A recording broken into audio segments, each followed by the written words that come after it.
This week on the PRESSURECAST, the Nintendo Switch smashes records, No Man's Sky gets another update, and yet another Xbox One exclusive might be cancelled. It's Monday, March 13th, 2017. Everything happening in the world of video games is here, now, on the PRESSURECAST.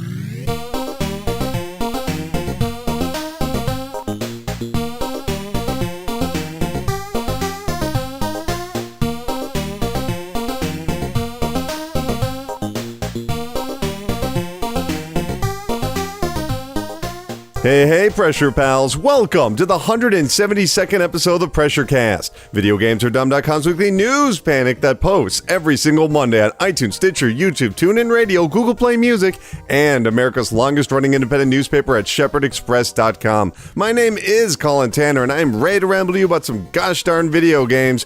But in case you've never listened to the show before, each week the PRESSURECAST slices up the latest video game news, past, present, and future, and puts it into several sensational segments and jams it right in your ears in 2 hours or less. If you want to contact the PRESSURECAST, it's easy. You can email pressurecast@gmail.com. You can text or call 954-947-7377, or you can tweet at VGADumb, or hey, what about Facebook? Got a Facebook now. Go to facebook.com/VGADumb. That, of course, stands for Video Games Are Dumb, and you can have your question or comment read on air. How exciting is that? The answer is very exciting. We have so much to get to this week. We have to talk about the Nintendo Switch's sales. We got to be talking about some Xbox stuff, some Sony stuff, business stuff, lots of lawsuits going on right now. We're going to get into all of that soon. But first, let's get on the train. Chugga chug chug chug. Here comes the train. Tooty toot toot. Beep, beep. That's right, it's time for the hype train. Feel the PR vibrations as we barrel towards Video Game Satisfaction Station on the hype train. This is the part of the show where we talk about all the news from the latest games and events, so you can get hyped up to spend all your money and become a video game guru. We are going to be starting out with some Nintendo news. It's an announcement that's not an announcement, but it certainly sounds like the Nintendo Switch will receive an entry in their popular Super Smash Bros. Series. During an interview with Katie Lindendahl on Facebook, the COO, not the CEO, don't want to get that confused, the COO and president of Nintendo of America, Reggie Fils-Aimé, strongly hinted at a future announcement. Quote, do I want to do a Reggie Fils-Aimé impersonation? I don't even know if I could. I don't even think I could impersonate him. Let me try it. I'm Reggie Fils-Aimé. No, I'm not going to do an impersonation. That did not sound like him. Sound like an old man. Well, here we go. Quote, Smash is obviously one of our best-selling franchises. There's going to be one great Super Mario experience. There's going to be a great Zelda experience. So you can anticipate at some point in the future, who knows when, that all of our franchises will be addressed. We know the fans love these games, love this content, so stay tuned. End quote. The last Super Smash Bros. Game was released on the Wii U and 3DS in the fall of 2014 and was co-developed by Bandai Namco. So what's the deal here? Come on, he's all like, you can expect it's going to show up at some time. Why doesn't he just announce a brand new Smash Bros.? Well, it's, kind of two things, really. The first and most obvious one is they want to have that moment. They want to have that Nintendo Direct where suddenly you see that Smash logo and everyone's like, oh my god, and then you see, I don't know, Kid Icarus and Ditto from Pokemon beating the shit out of each other. I'm not sure, but that's what they want. They want to have that moment. They don't want to just reveal it randomly during some Facebook interview. But the second part has to do with Masahiro Sakurai, the director of the Smash Bros. Series.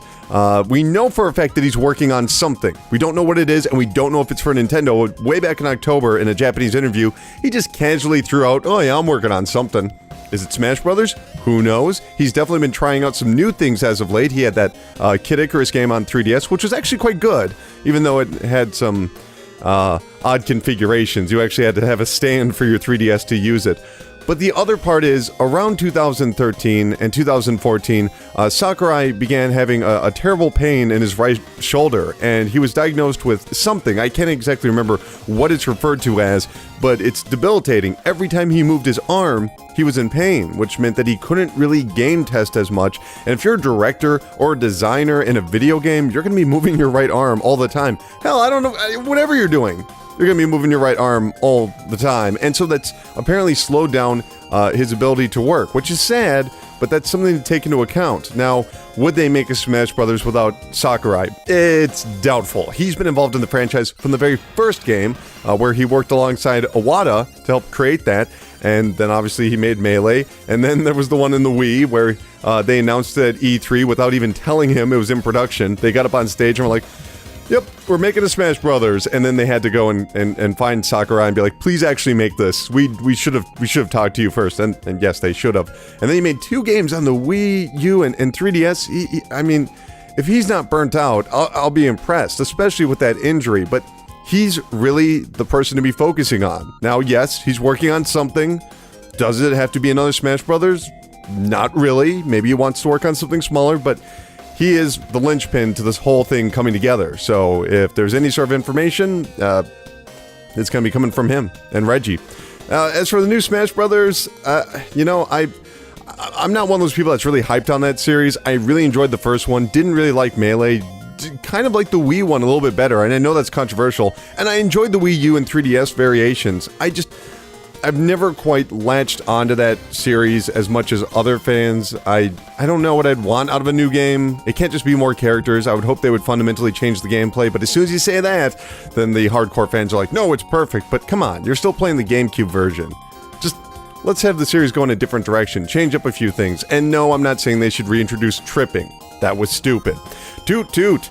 After multiple reports of desyncing problems, Nintendo has finally responded to the Switch's left Joy-Con issues. In case you're not aware of this, a number of people have been having problems with the brand new Nintendo Switch, which of course has 2 controllers that function as one controller, the left Joy-Con and the right Joy-Con. The left Joy-Con, which of course controls movement, apparently has an issue where the more that you block it in some capacity, whether it would be with your hand or with an object in front of the Switch, it was basically repeating the last action that you gave an input to. So if you were holding forward in The Legend of Zelda, Link would just keep walking forward even if you were picking a different direction. Nintendo didn't comment on it for about 2 weeks, but now we have a statement on their official support website. Quote, here's what they say to make sure that your left Joy-Con doesn't screw up. This is actually a pretty long quote, but stick with me, it's kind of ridiculous. Ensure that the Nintendo Switch console is placed to minimize interference with the Joy-Con. It is best if the Nintendo Switch console is not placed out in the open.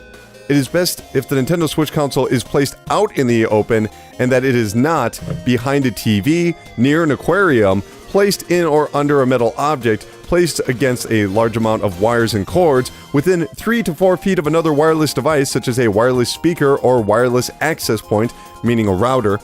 Check for possible sources of interference and turn them off. Interference can be caused by devices such as laptops, tablets, etc., wireless headsets, wireless printers, microwaves, wireless speakers, cordless phones, USB 3.0 compatible devices such as hard drives, thumb drives, LAN adapters, etc.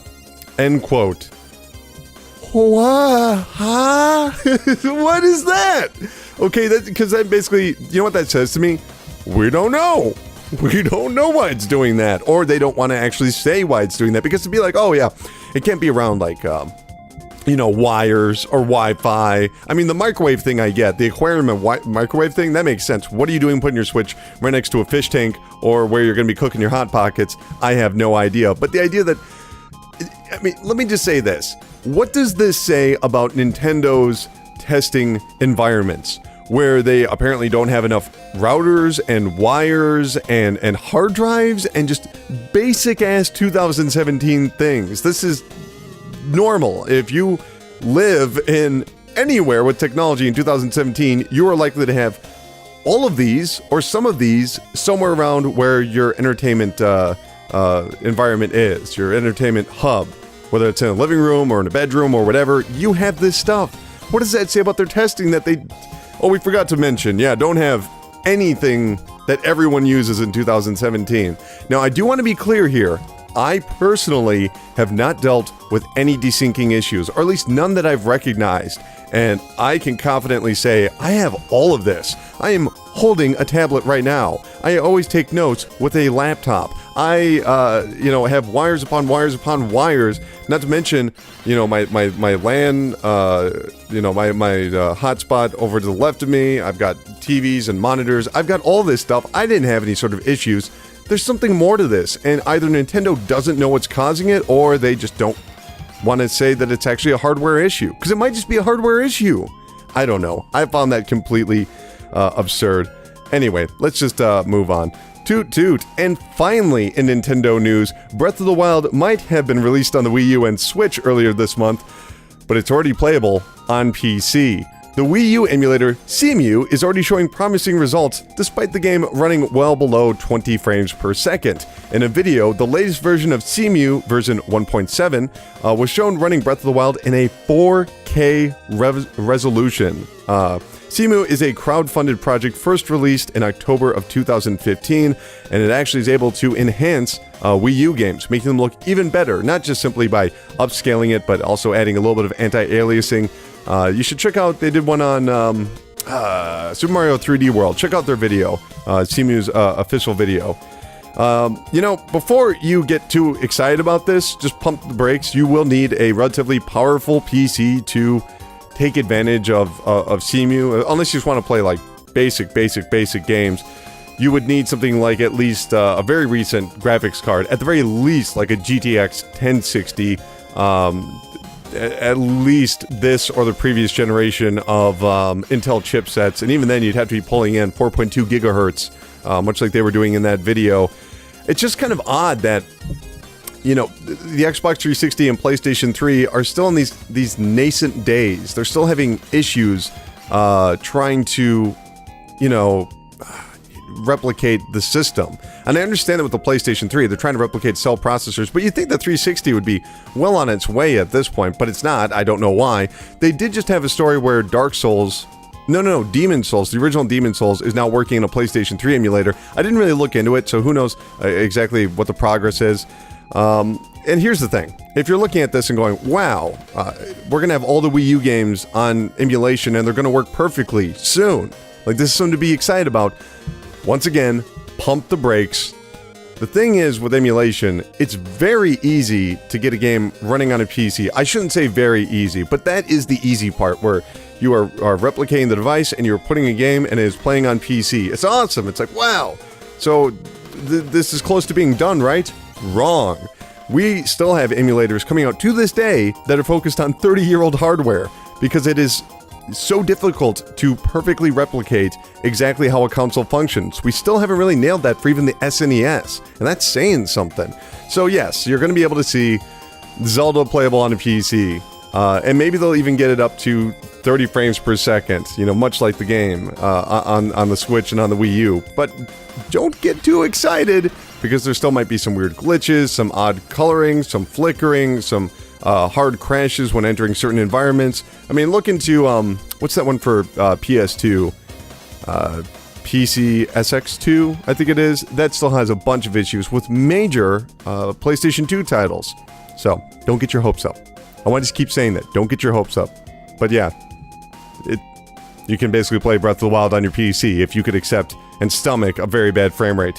Toot toot. Let's move on to Sony news. The controversial No Man's Sky has received yet another update. First up in the update are the vehicles, ranging from the Roamer, a buggy that can quickly traverse rocky areas, the Nomad, a hovercraft for water, the Colossus, an exocraft with a large cargo area. All vehicles can also be used in single-player race modes, though the courses and your times can be shared online. Weapons, base building, and shops have also received more diversity. Permadeath mode gives players one shot at exploring the galaxy before, of course, if they die, the game's over. A photo mode allows players to share their discoveries with a series of filters, kind of like Instagram, as well as a slew of presentational updates including new music, sounds, HDR support, and 4K support, as well as overall graphical enhancements, especially for the PlayStation 4 Pro. Man, that sounds awesome. I know that everyone kind of rolls their eyes whenever I mention No Man's Sky, but let me tell you, all right, That did not make my top 10 best games of 2016, but it was very close. It was one of the final cuts because I loved my time with No Man's Sky, just as it was when it launched. There were some odd issues with hard crashes when you were using like your warp drive to go into a new galaxy, but other than that, it was amazing. I really loved No Man's Sky, and I hate what happened in that game. I hate how people just sort of jumped on it and said, Hello Games, they're greedy, they're liars, they lied to us. When of course there was so much misinformation going out before that game was released, and a lot of it didn't have to do with No Man's Sky or Hello Games. There were people that were expecting multiplayer modes where you and your buddies could take over the galaxy. I heard this firsthand. I heard people telling me what they were going to do in No Man's Sky, and then having to tell them that's not possible. They've never promised to deliver on that. Of course, there's the comparison trailers where they show the trailers with the actual game, and yes, there's a disparity between the two. But these updates are amazing. Last update, they had base building that also allowed you to be able to teleport in stuff from different planets. Now they're adding vehicles. Now they're adding a race mode. They're adding a bunch of graphical enhancements. Check out what they did with the graphics. It looks very impressive. You got the HDR. You've got these race modes, and you can even share your bases online with other people so that they can visit them. This is coming closer to what people wanted out of this game, and yet people still have this idea that Sean Murray and Hello Games are a bunch of con artists. Well, if they're con artists, why are they still doing this? They don't have to support it. They could, and some people are saying, oh, they're just trying to salvage their careers. Why? They made a bunch of money. They could just take it and run and just live off of that. But no, they're sticking with it. They're supporting their game, and they deserve credit. They really deserve credit. So it's always unfortunate when I hear that idea that there's some sort of scheme. They're giving away tons of free DLC that revolutionizes the game in some major ways. What's their secret plot? It's ridiculous. Toot toot. Uncharted The Lost Legacy, the upcoming standalone DLC based off of Uncharted 4, will apparently include a greater degree of freedom. According to director Kurt Margenu. Anyway, quote, "We have this really great location with the rural West Ghats that allows us to get a true sense of exploration unlike anything we've done before, where the level design isn't directing you exactly where to go." End quote. Naughty Dog's James Cooper also stated the Lost Legacy will include the biggest level ever featured in an Uncharted game. No release date or price has been given, but users who purchase the DLC will also be given access to the main game's multiplayer mode, even if they don't own Uncharted 4. That actually sounds super cool, because the thing about multiplayer modes is that people drop off, and just having that ability to get some more users in is really cool. You might remember back when Uncharted 3, they actually went free to play for the multiplayer mode. So if you bought the game, you had all these, I guess you could say, advantages, but if you just wanted to work your way up, you could just download a free to play version. So this isn't really the first time Naughty Dog has ever done this. I will say, though, the idea of a giant environment that doesn't direct you is really exciting, because one of the biggest problems with the Uncharted games is, I guess you could say, almost like a growing tedium with linear environments, because when you start off the game and you're being led down a pathway, it's awesome. You're like, holy crap, I can't wait to see what happens next. And then around that, 6-hour mark, 7-hour mark, it's kind of like, man, they're just shoveling me down these very direct paths. So it's nice that they're going to have this sort of area that you can explore. But I will say, I don't know if I'm the only one here, but I've had moments throughout the Uncharted series where I would accidentally go down a wrong hallway, and I would almost treat it like a puzzle, like, alright, how do I open this door? Well, that window looks kind of open, and then I would try and climb a variety of things, and I couldn't get in the window, only to discover the actual place I'm supposed to go is like back that way and turn left. Just because everything looks so good in the Uncharted games, you can actually get sort of confused. Maybe that's just a me problem. Let me know if that ever happened to you. Toot toot. Sony's streaming video game service, PlayStation Now, has just added a ton of Sega classics. They are the following in alphabetical order: Alex Kidd in Miracle World, Altered Beast, Comic Zone, Fighting Vipers, Golden Axe, Revenge of Shinobi, Sega, Bass Fishing, love that game, Sonic Adventure, Sonic Adventure 2, Sonic the Fighters, Sonic Unleashed, mostly Sonic games, Super Hang-On, and Virtual Fighter 2. Like I say, you know what? good job on Sony. They've clearly been listening to the PRESSURECAST. No, I'm kidding. I do hear some smaller shows claim that giant corporations are listening to them. That would not be the case. I mean, obviously, Sony's listening to me, but they don't listen to anybody else, you know. What I'm trying to say is, last week, we talked about PlayStation Now, and even the week before we talked about PlayStation Now, and I've continually banged the drum that they cannot just focus on PlayStation 3 games. Now, to be clear, all of the games that are on this list are ports of Sega classic games that are now on the PlayStation 3. But this is more in line with what I want out of the service. I want to be sort of a, you know, like a museum of games in a way. I mean, look at this right here. You got Saturn games like Sonic the Fighter and Fighting Vipers. I mean, those were the arcade ports, but they are definitely associated with the Sega Saturn. You got Dreamcast games like Sonic Adventure and Bass Fishing. You got Genesis games like Revenge of Shinobi and Comic Zone, which Comic Zone is actually really good if you use save states through emulation, allegedly. They even have a Master System game, you know, with Alex Kidd, even though Alex Kidd is not a good game. It really isn't. In fact, most of the games on here aren't all that good. But having the opportunity to look at video game history instantly without having to download or anything, just having that service streamed to you, that's awesome. Also, I might actually want to check out Alex Kidd on here just to see how well the input lag is performing these days on PlayStation Now, because as a 1980s 2D title, you want to have that quick response when you hit a button. So yes, good job, Sony. That is more in line with what I'd like. Now, if you would actually add older consoles somehow through emulation or whatever, that'd be cool. Like, come on. Let me play all of the Castlevania games, just ever, on PlayStation Now. Could they do that? Especially with the... I bet they could, because Microsoft got away with putting NES games on Rare Replay. Unless they paid them. I don't really know. Toot toot! Moving on to Microsoft news. During the E3 press conference back in 2015, DayZ creator Dean Hall took to the stage to announce a brand new project for the PC and for the Xbox One. It was called Ion. But since then, the project has been notably quiet, though earlier this week, Hall announced, quote, "We're not actively working on Ion. I'm not involved in that, nor is RocketWorks. RocketWorks is his development studio," end quote.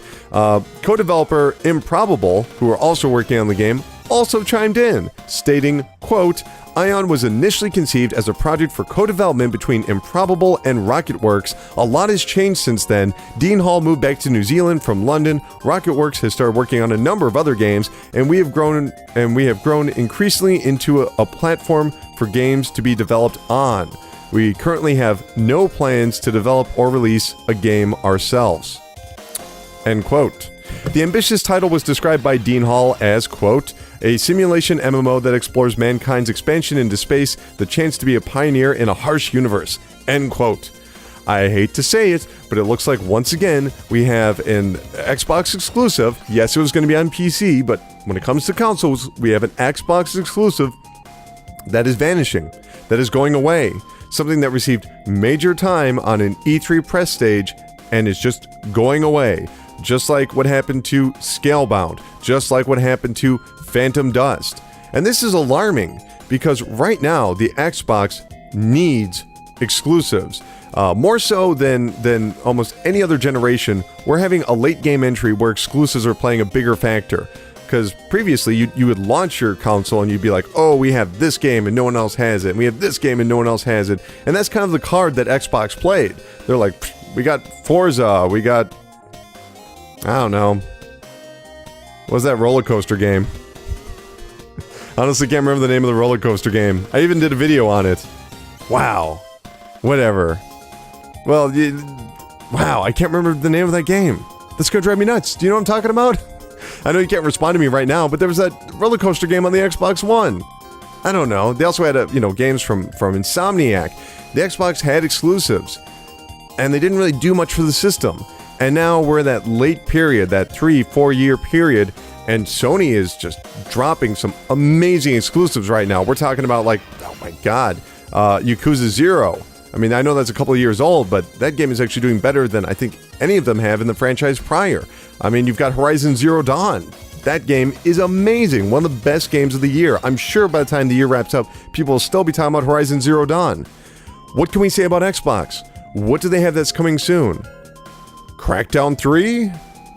I guess? I mean, they need something, especially because they're going to have the Scorpio launching in, allegedly this year. They need to step this up. So if you're an Xbox fan, you're sitting there, more often than not, you're hearing about exclusives being canceled than getting new exclusives. You might be looking at getting a PlayStation 4, and that's not good news for Microsoft. Moving on, toot toot, one Xbox exclusive that will be coming soon is the remake of Voodoo Vince. Originally released on the Xbox in 2003, the quirky platformer will make its return exclusively on the Xbox One and PC on April 18th. There's not much to this story. I just like the fact that there is an original Xbox game being remade on the Xbox One. I know they announced it a while ago, but yes, we have a release date. I would like to check that out. April 18th. Sounds good. Toot toot.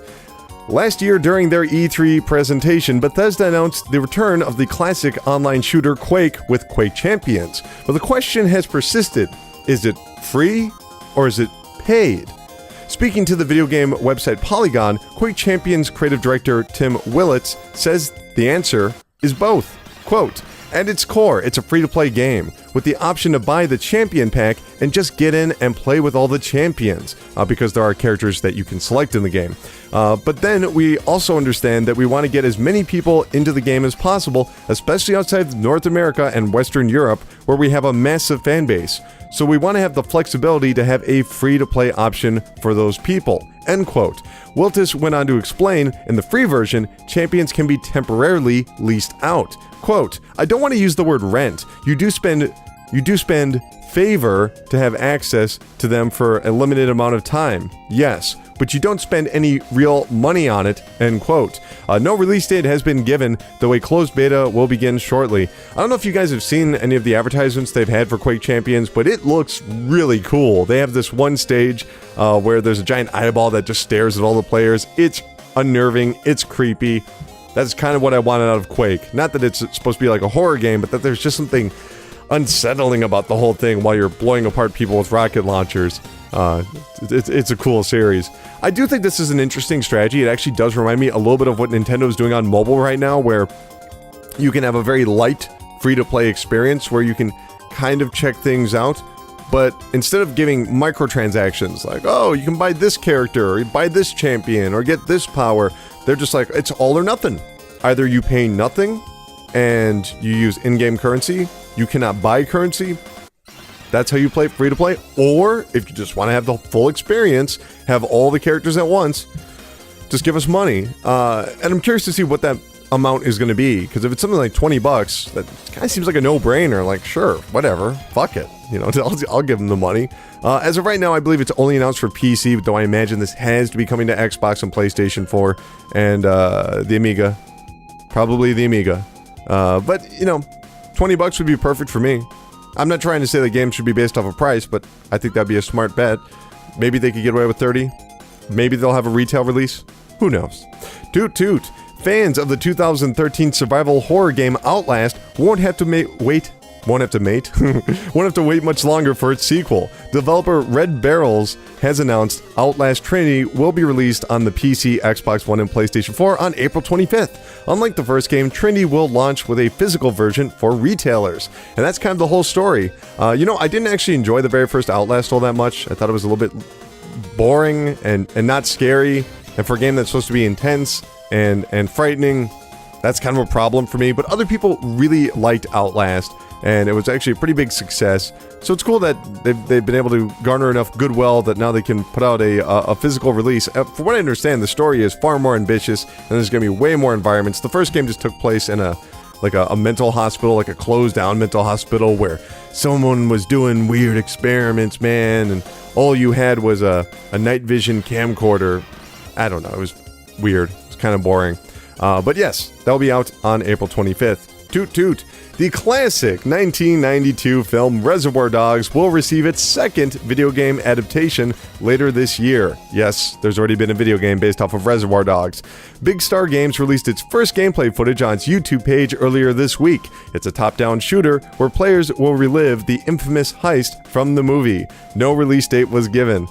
I highly recommend everyone take a look at the trailer for this, because this game looks bad. It looks so bad. It looks like loaded on the PlayStation 1. The character models look all blocky, and It basically just looks like somebody in a suit shooting cops. It does not look like Reservoir Dogs. I do not understand why anyone would make this. I mean, I guess it's just to make money, but how popular is Reservoir Dogs right now? That's sort of a cinephile kind of thing. Like, you have to be into film or, you know, semi-into Quentin Tarantino to really want to get into Reservoir Dogs. And even if you like the movie, a top-down shooter? Like, how long could that be? Like, the heist apparently only lasted 10 minutes or something like that. I don't know. Bad idea. Toot toot. And lastly, the console ports of Conan Exiles will contain one less feature. While the original PC version allows players to customize their avatar's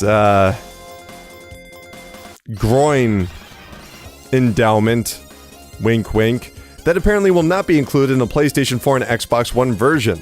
Speaking with Glixel, creative director Joe Boyce explained, quote, Xbox has been pretty clear with us that it's not going to fly. It's just going to be off by default, I think. I don't know if partial nudity might be okay. We haven't spoken to Xbox about breasts. They do allow breasts in some of their games, but the penis definitely won't be there. There's a lot of talk from our team in Japan because the game is translated in a lot of languages, and the Japanese translation team said, you'll be banned in Japan because you have penises. That's a flat-out ban, but we haven't heard anything. End quote. Conan Exiles is currently available in early access on Steam, with the console ports coming at some point in the future. You know, I think this is kind of odd for Xbox to be like, you can't put a penis in a game, because there are games that they paid for that do have male genitalia in there. One of the Grand Theft Auto 4 DLCs, which they paid to make first on Xbox, has full frontal male nudity. I believe it was Lost in the Damned. I'm almost positive it was. There's this guy getting a back massage, and he just stands up, and there's just a digital dick, and it's like, holy shit. This story really isn't making the rounds. There's no real controversy about this title. There's no clamoring about censorship about this. And you know why? Because it's about some dudes and their dicks. If it was an anime girl and her tits, I'm sure that there'd be online campaigns. Just saying. Toot toot. Let's talk about the games that are going to be out this week. On Tuesday, Danganronpa 1 and 2 Reloaded will be available on the PlayStation Vita and PlayStation 4. If you haven't played either of these games, it'd be a great way to brush up before Danganronpa 3 is released later this fall. I'm definitely going to check it out because I've never played through the Danganronpa games. And I played one of them, which was like a third-person shooter, which apparently is not representative of the Danganronpa franchise. So I will do that on the PlayStation 4. Sounds good. Trove will be on the PlayStation 4 and Xbox One. Styx, Shards of Darkness will be on the PlayStation 4 and Xbox One and PC. Blue Collar Astronaut will be out on the Wii U. We got a Wii U game on here. Red Barton and the Sky Pirates will be on the PC. Death Squared will be out on the Xbox One, PlayStation 4, and PC. Newer Voider will be on the PlayStation 4. It will be available on the Xbox One on Friday. On Thursday, Momodora River Under the Moonlight, whatever, will be available on the PlayStation 4 and PC. 100-foot Robot Golf will finally be coming to the PC, though I heard that game is not too good. On Friday, Tokyo Twilight Ghost Hunters Daybreak Special Gigs will be on the PC. Nier Automata will finally be coming to the PC on Friday. Too Dark will be on the Xbox One and PC. The Binding of Isaac Afterbirth Plus will be released on the Nintendo Switch. And Flat Out 4 Total Insanity will be on the PlayStation 4 and Xbox One.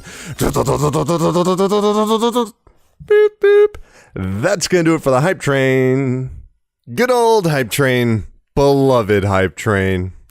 Well, it has been quite the week. It's cold outside, but I know a place that's always warm with the glow of cold hard cash. That's right, it's time for the Chart Park, the land where money grows on trees. Yes, the Chart Park. This is the part of the show where we talk about the legal, business, and financial news in the video game industry, and we find out which fat cats of Wall Street will tip their tuppet towards Lady Luck. We're going to be starting it off with Nintendo news because, no, duh, it's their month. They launched a new console. Of course it's going to be about Nintendo. Well, the Nintendo Switch launch was a huge success. Released on March 3rd, the combined Friday and Saturday sales marked the biggest American two-day launch ever for a Nintendo console, even surpassing the original Nintendo Wii. Records were also broken in Europe, where the Switch received the best launch sales of any piece of Nintendo hardware ever in the region, with similar results in New Zealand, France, and Australia. The Legend of Zelda Breath of the Wild also became the best-selling standalone title ever for Nintendo launch. In case you're wondering, what exactly does that mean?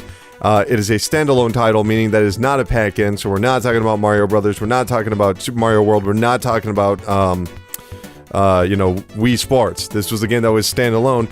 We'll definitely be talking more about the Nintendo launch at the end of the chart park. Okay, so this is good news, obviously. Does this mean that the Nintendo Switch is going to outsell the Wii? No, not at all.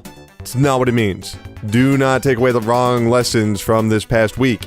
Reason being is that, it's been 10 years since the Wii launched, and Nintendo has a history of, they have the accusations that they artificially inflate demand by not giving proper shipments, or that they are just a little bit more cautious about when they release new hardware and try not to put out too much. They don't want to be sitting on store shelves, and especially after the Wii U, that could be, pretty big evidence that they should be holding back. But instead, what they've done is they sat and they did the market research and they evaluated how many Nintendo Switch systems they should put out, and they did a great job because it's mostly sold out everywhere. Kudos to Nintendo. Now, some areas are starting to get in a second shipment. We'll see how long it takes for those to move, but this is really a story about proper market research, and Nintendo deserves credit for the launch of the Nintendo Switch. They did a great job. Amazon didn't do such a good job because some people got their systems late, but Nintendo themselves, A for effort. Now, I have been getting this question a lot lately, and I figured that this story might be a great place to talk about it, and that is, should you buy a Nintendo Switch? And I'll tell you straight up front, do you need to play Zelda? Do you need to play Zelda right now? Right now. And you do not own a Wii U. Do you need to play Zelda at this moment right the hell now? If the answer is no, you do not need a Nintendo Switch. Do you need a new piece of hardware? Do you just like owning new hardware and just looking at it and messing around with it and being an early adopter and being like, ooh, look at me?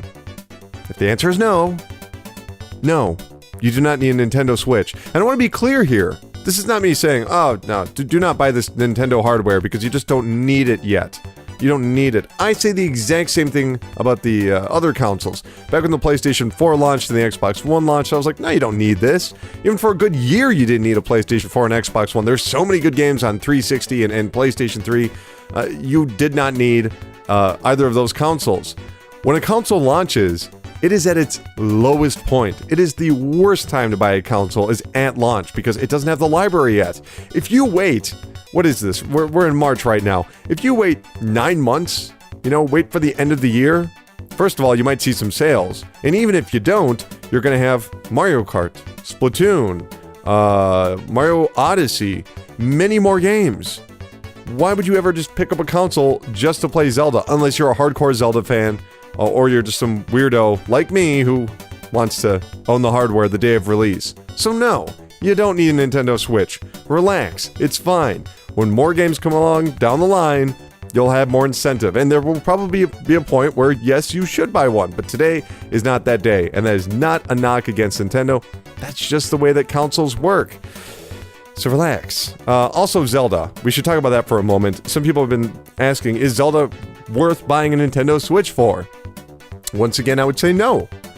Not because it's a bad game, but because, look at Mario 64 or Mario Galaxy or Wind Waker. Like, if you haven't played Wind Waker yet, should you play it? Yeah, it's a good game.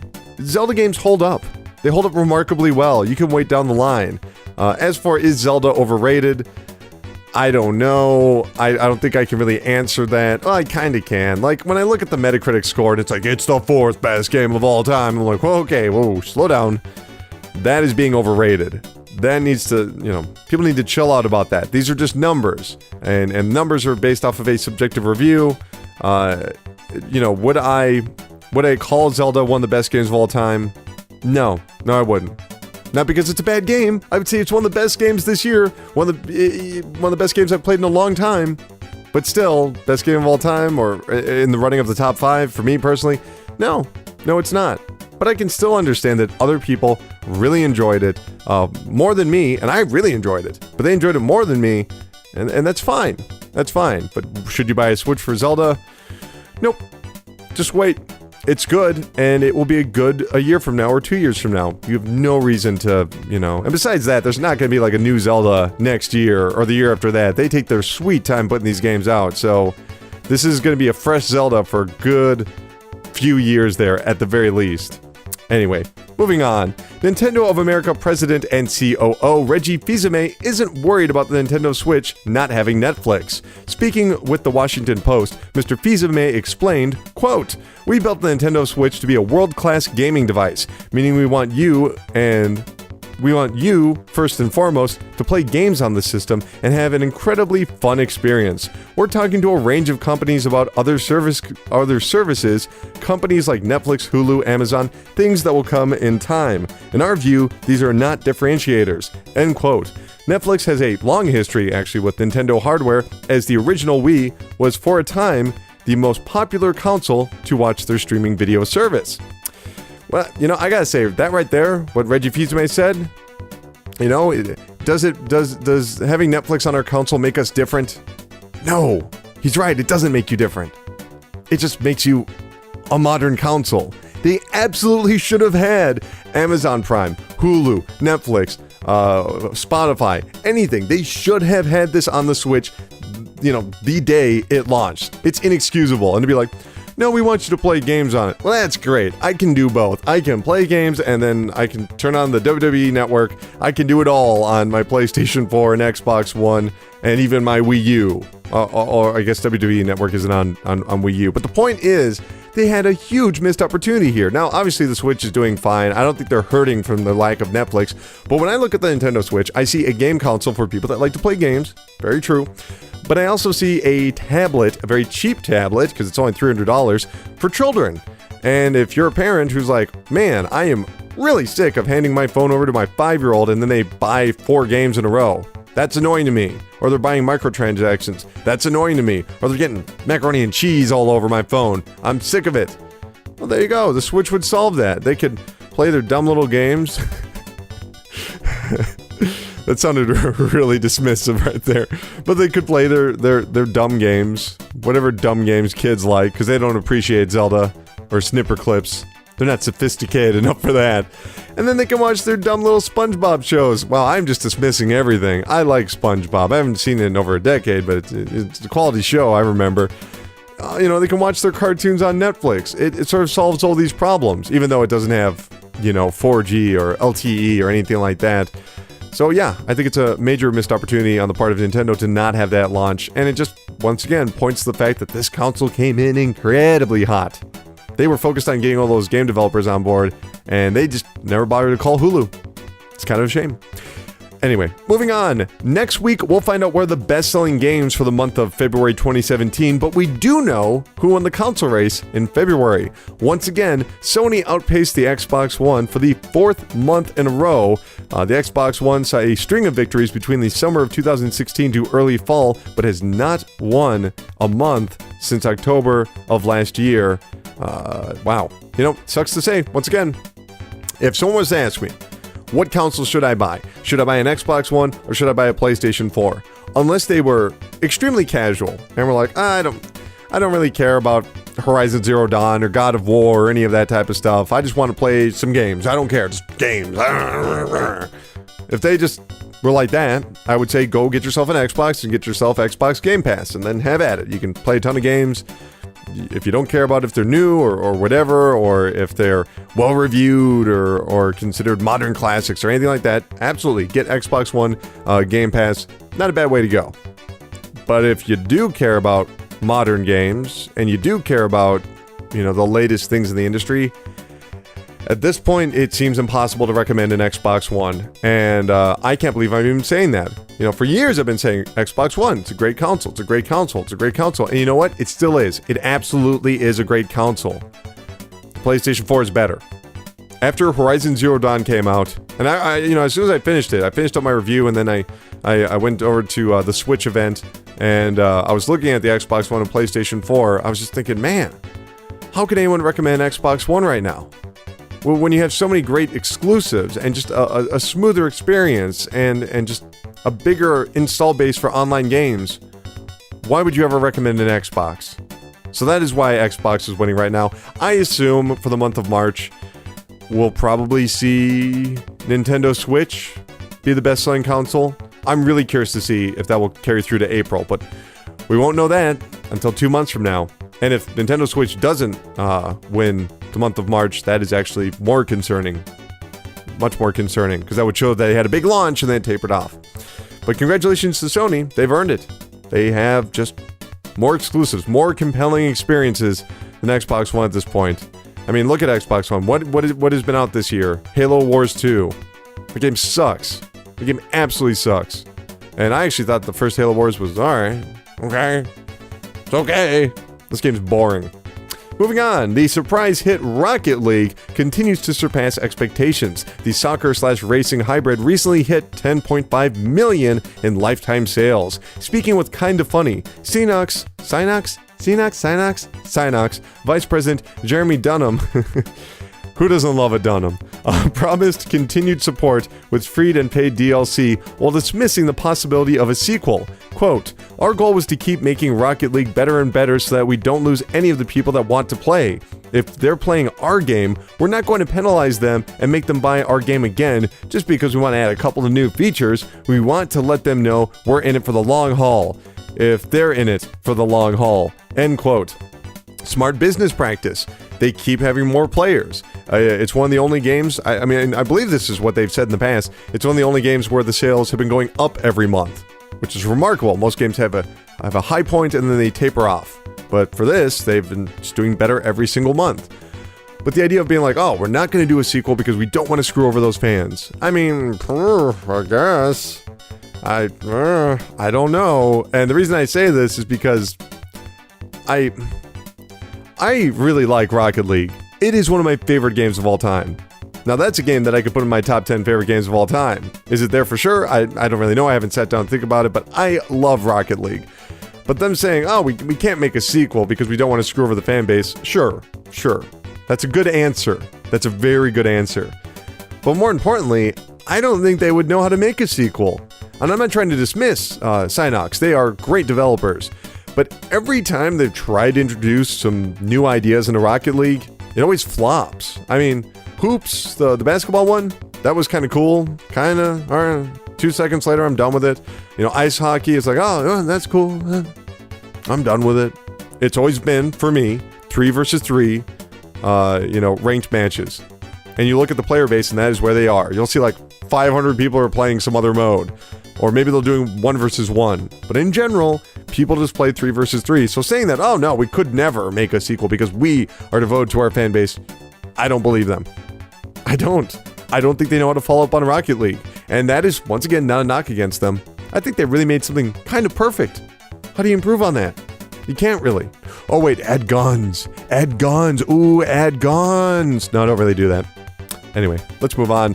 Let's go into the courtroom for the legal news of the week. Last month, and this is going to be a long preamble here, so please understand, I'm just trying to keep everyone up to speed. Here we go. Last month, ZeniMax was awarded $500 in its lawsuit against Oculus when the VR company was found liable of copyright and trademark infringement in addition to breaching ZeniMax's non-disclosure agreement. Then, later last month, ZeniMax filed an injunction to halt sales of Oculus VR technology until the offending code is removed, or, in lieu of the injunction being permitted, being granted 20% of all of Oculus's sales for a minimum of 10 years. This all stems from former ZeniMax employee John Carmack leaving the company for Oculus while allegedly taking valuable VR secrets with him, including code. Now, in a surprising turn, John Carmack has fired back with a lawsuit of his own against ZeniMax, seeking $22.5 million, citing the 2009 sale of his company id Software to ZeniMax. Mr. Carmack claims he was never paid the full amount. ZeniMax responded to the news, alluding that John Carmack's breach of contract eliminated this right. Quote, apparently lacking in remorse and disregarding the evidence of his many faithless acts and violations of the law, Mr. Carmack has decided to try again. Ooh. Ooh, that is the most polite way to say fuck you right there. That is what that is. Jesus Christ. This is never going to end. I'm convinced. I thought that the first lawsuit between ZeniMax and Oculus, that was going to go on for months. And then it's like, nope, we're done. Here you go. Let's give all the money to ZeniMax. Holy shit. Really? It happened so fast? I couldn't believe that. But everything that's been happening afterwards is taking its time. Now we have the injunction, which I don't believe has been approved or dismissed or anything. It hasn't been... it hasn't had its time in court just yet. So we don't know whether or not ZeniMax is going to get 20% or they're going to halt the sales of Oculus technology. But John Carmack doing this, that's even more exciting. This is like the most interesting legal news of the year, by far. Nothing even comes close. But I do wonder why now. I wonder if this is John Carmack, who's been very vocal on Facebook that he completely disagrees with the decision in the courtroom, saying that, you know, he wanted to stand up and yell, "You lie," at a number of witnesses on the stand, which is, you know, a big no-no. He wanted to do it, he didn't do it. I wonder if this is his way of getting revenge. Be like, well, yeah, well, give me my money back for when I sold you id. Or if he's wanted to do this for a while, but then the lawsuit from ZeniMax happened, and then maybe Oculus was like, John, please hold off. Don't do that yet until this case is settled. We don't want to get all mixed up. Or maybe even he was like, I'm going to wait for this to be done so that I can get my money back. Maybe he even expected that they would win the lawsuit against ZeniMax, and then he'd be like, all right, well, now we've established that, I can move forward with this. But either way, truly fascinating. Can't wait to see how it all shakes out. I'm not sure he'll actually get that money because, while he didn't have to pay ZeniMax anything, they've definitely put him in the position where he broke his contract by breaking the non-disclosure agreement. Anyway, moving on. Nintendo has always prided itself as an innovator in video games, but the company has apparently broken new grounds in copyright. Last week in a Canadian courtroom, Nintendo was awarded $9.5 million in its case against Jeremine is a name? Jeremine King, the owner of Go Cyber Shopping, a website that sold equipment and tools to copy 3DS games. The court also decided Mr. King will need to write an apology on Go Cyber Shopping. Crazy. I mean, it's not surprising that they won this, but the idea that he was selling the tools to copy something rather than, you know, illegal games or anything like that, that's kind of a big deal. They've had other cases in other countries, but I believe this is the first one that took place in Canada, so now they've established a precedent for future cases, which is very good for Nintendo. And I've never really been shy about my opinion on video game piracy. It is wrong. It is absolutely wrong if you were stealing video games. If you were torrenting a game as a demo, I think that's fucking stupid. I think that's horrible. Stop it. So you can't get mad at studios for shutting down when you're stealing their games, because you're just part of the problem then. But on the other hand, I kind of hope that these abilities to copy 3DS games and all these flash carts are getting into the right hands, because video game preservation is a very important issue right now, and I would hope that people are able to keep track of all of these Nintendo games and are preserving them online.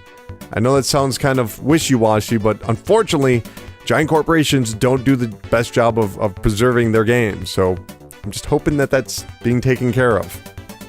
Two separate issues in my book.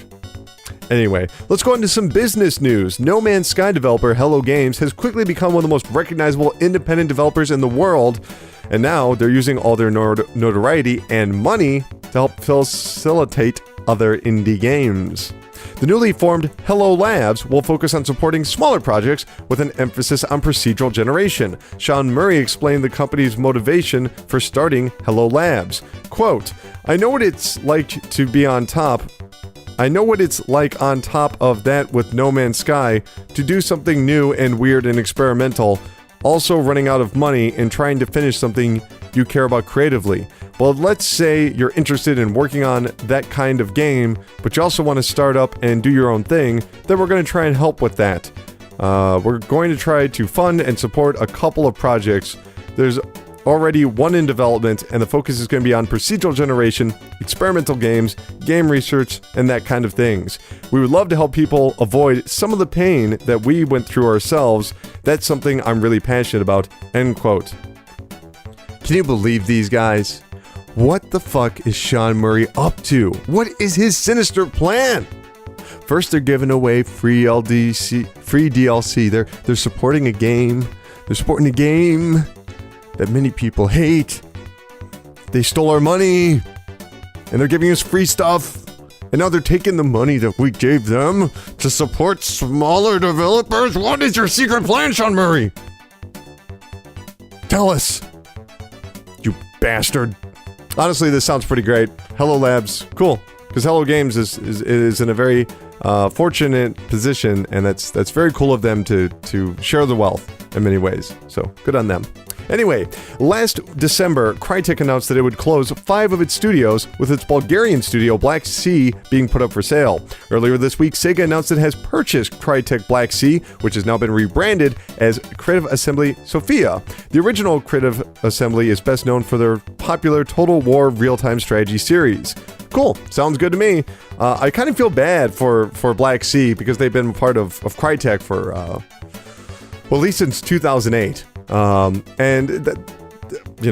all accounts, Crytek is not a good business partner, and if you want any evidence of that, please look up the development cycle for Homefront: The Revolution. And now they're getting kind of a second chance, and they've been rebranded as a very popular and successful developer with Creative Assembly, and now they've got Sammy Sega looking over them, and that sounds great. If you don't believe me about Crytek not being the best in terms of managing their studios, they've owned Black Sea, like I said, since 2008. And guess how many games they put out in that 9-year period? Just guess. How many games? I'll give you 3 guesses. Is it either 4, 7, or 1? The answer is 0. 0! Nothing!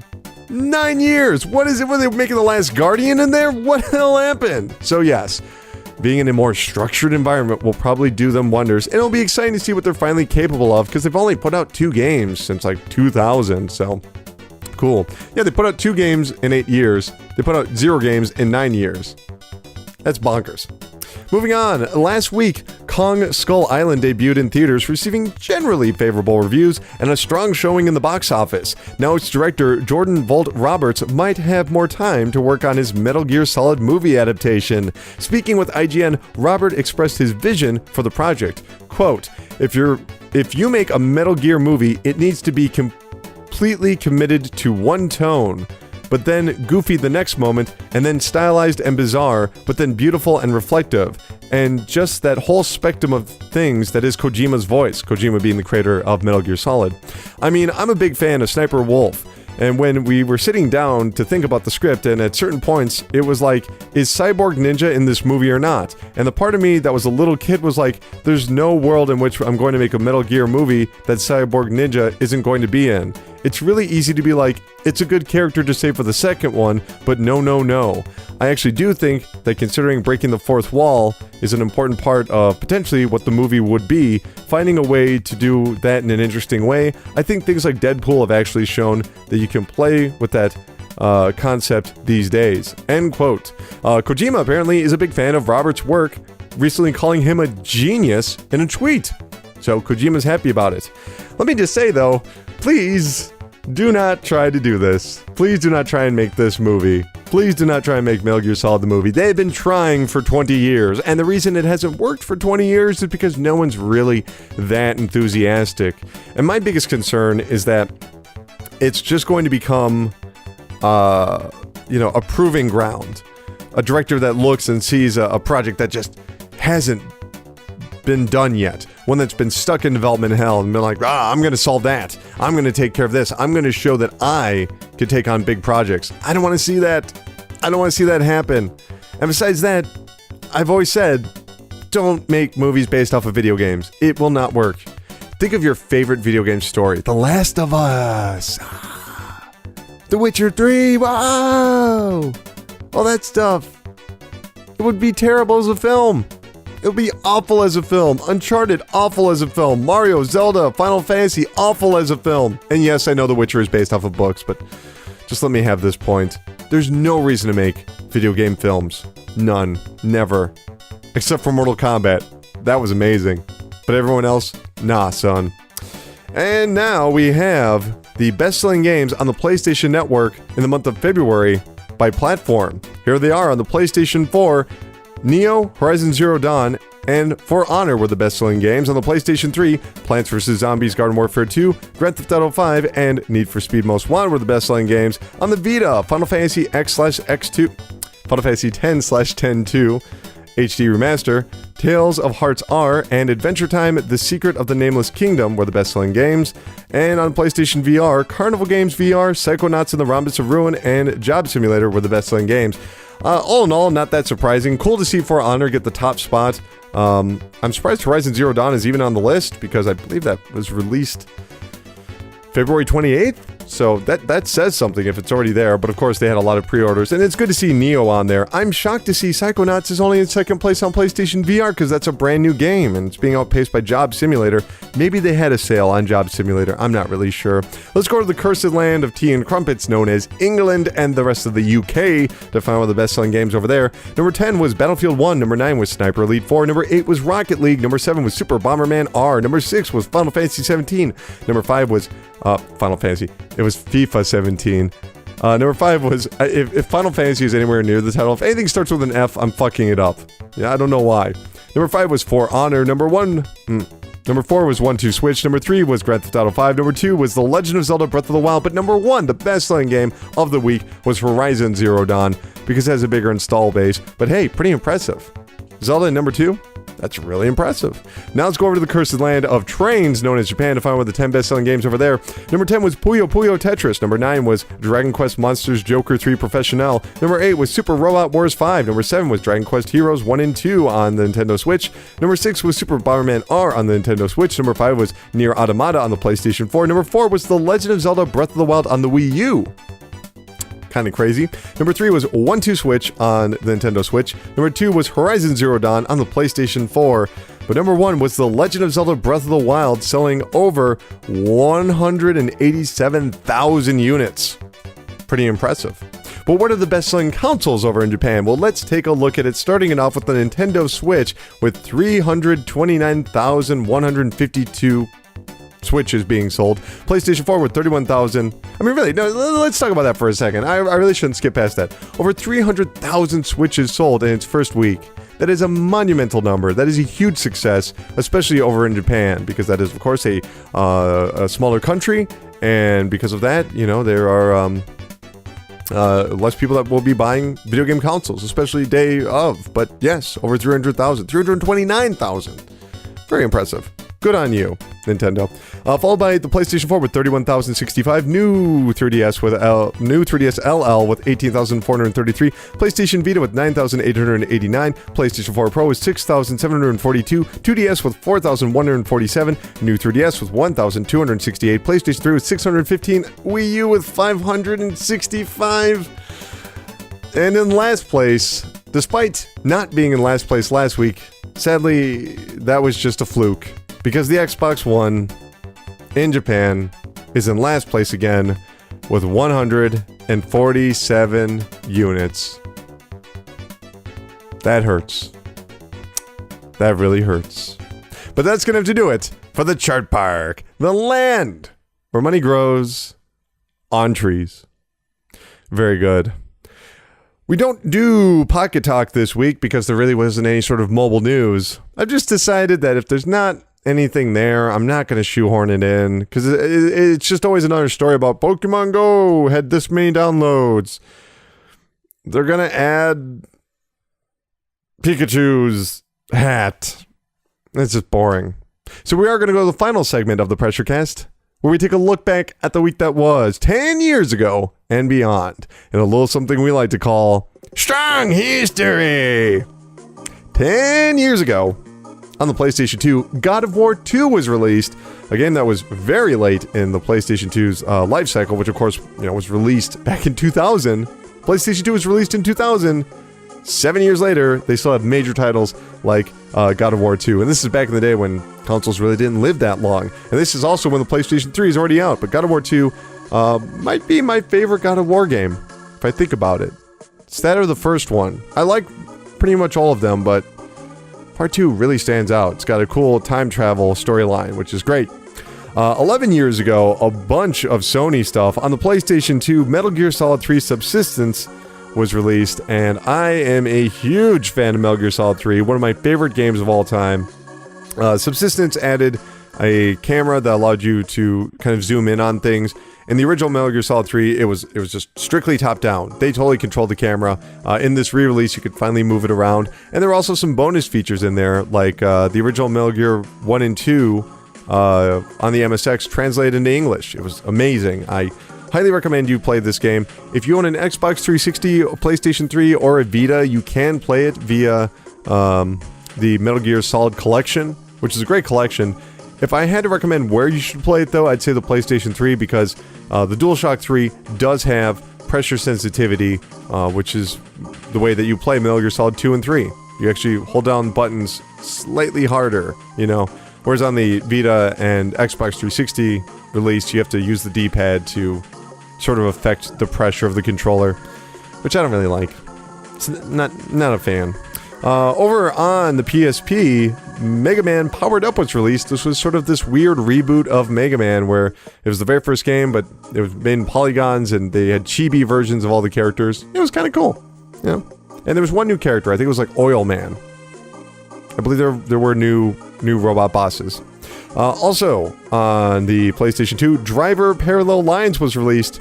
Yes, there was a game called Driver Parallel Lines. You probably never played it. And on the PSP, Daxter was released, one of the best PSP games where you played as Daxter from Jak and Daxter. Fun little puzzle platformer where he's an exterminator. It's real fun. Takes place between Jak and Daxter 1 and 2, where you find out what Daxter was doing all those years. 12 years ago, Donkey Kong Jungle Beat was released on the GameCube. This was an action platformer, 2D action platformer, where you used the congas. And you actually had to, bang on the drums to punch people. It was really good. And Phantom Dust, the ultimate Xbox original cult classic, was released 12 years ago. 13 years ago, Battlefield Vietnam was launched on the PC.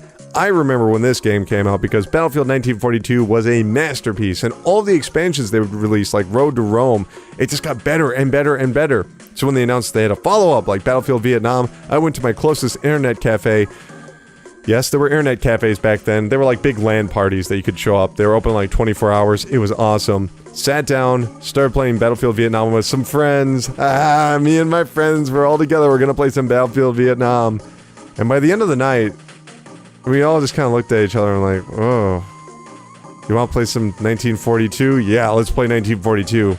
Vietnam was just a disappointing game. It tried to introduce jets. It really felt like a game that was trying to compete with the mods for 1942, which didn't deliver. Fortunately, Battlefield 2 wouldn't be too far away, and that was a vast improvement. 16 years ago on PC, Fallout Tactics Brotherhood of Steel, often regarded as the worst Fallout game, was released on the PC. And Onimusha Warlords was launched on the PS2, one of my all-time favorites. Come on, Onimusha. Basically, Resident Evil meets samurais. It's just a really good time because you're fighting Oni and you're stabbing them through the stomach. When people saw Neo, myself included, the brand new PlayStation 4 game, a lot of people got that Onimusha vibe. I can safely say it's nothing like Onimusha, which makes me sad. Please, Capcom, make another one of those.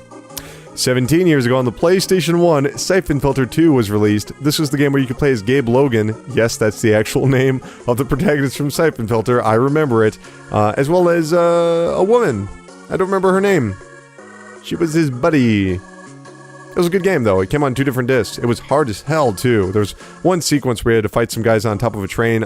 I don't think I ever beat it. I actually had to stop playing the game because I would load up my save on my memory card and just never get past it. 18 years ago, EverQuest was launched on the PC, one of the most important games of all time, really establishing, popularizing, the massively multiplayer online RPG. Fantastic game, super good, awesome. EverQuest, which, was also known as Evercracked because people ruined their lives for that game, and then luckily World of Warcraft came out and it became more popular to ruin your life. Never gets enough credit, that EverQuest. 20 years ago on the PlayStation, Bushido Blade was released. We'll talk more about this game when it comes out in America, but short to say, I love Bushido Blade. Really fun fighting game, which, for honor, is kind of like Bushido Blade. 22 years ago on the Sega CD, Earthworm Jim Special Edition was launched. Not a whole lot to say about this, it's just Earthworm Jim again, but it does have the best graphics, music, and sound ever for a variation of Earthworm Jim. Probably the ultimate way to play it. 23 years ago, Streets of Rage 3 was launched on the Genesis. Mwah! Love the Streets of Rage series. Not my favorite Streets of Rage, that would be part 2, but very good nonetheless. And Castlevania Bloodlines, the forgotten Castlevania game that was exclusive to the Genesis. One of the characters uses a trident, and that's awesome. 25 years ago, Fire Emblem Gaiden was released on the Famicom in Japan, and that's going to be remade as Fire Emblem Echoes Shadows of Valentine. That'll be out in the next couple of months, I want to say. And lastly, 25 years ago, Toe Jam and Earl was launched on the Genesis. If you don't know what that game is, you're a wiener. And that's going to have to do it for Strong History. Good show. Good show. This was a good show. This was a good show. But, everything has to come to an end. So what do you say we close out the show? Remember, you can follow what's going on with the PRESSURECAST if you go on Twitter and go to @VGADumb. If you want to follow myself, me, this guy, you can follow me at Dr. Crychop. That's at Dr. Crychop on Twitter. What's going on over at youtube.com/videogamesardumb this week? Well, I'm going to try and get a review of Nier Automata out at some point in the near future. I was going to do a review of Ghost Recon Wildlands, but that is not a game that you can review unless you have friends to play with. And I don't know anyone that bought that game, let alone 3 other people that bought that game. So kind of a problem. So I'm not even going to bother with it. I'm just going to jump into Nier. I don't know. Ghost Recon is alright. It's an alright game. There you go. There's my official stamp of timid approval. But other than that, not a whole lot going on. That's pretty much it. Cool.